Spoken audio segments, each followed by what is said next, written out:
Well, it's nearly a month on from the attack on former double agent Sergei Skripal and his daughter in the town of Salisbury in southern England. And Moscow says its position is being ignored as inquiries into the case remain unanswered by the UK.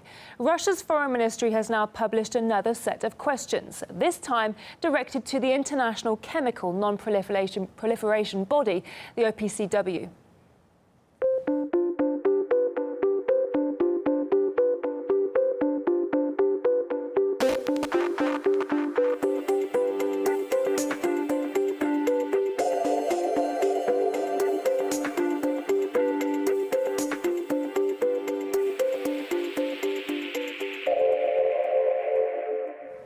Author David Swanson says that despite information being scarce, the media has already delivered its verdict. Well, it's not a judicial procedure. This is not something brought to arbitration. This is not the World Court. This is an accusation through the media. And so Russia is not being told very much, and the public is not being told very much. And of course, that makes many of us skeptical, but we just can't know whether the accusations are true or not until we're shown some evidence. Some Western leaders are also claiming that the whole world is on their side against Russia. The world's patience is rather wearing thin with President Putin and his actions. We stand with our British allies and the rest of the civilized world. It has become clear that Russia is behind this effort to kill innocent civilians with a banned nerve agent.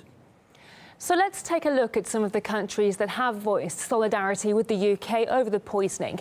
It does seem that the support only stretches as far as the NATO bloc, and not even all of them. We discussed this with David Swanson as well.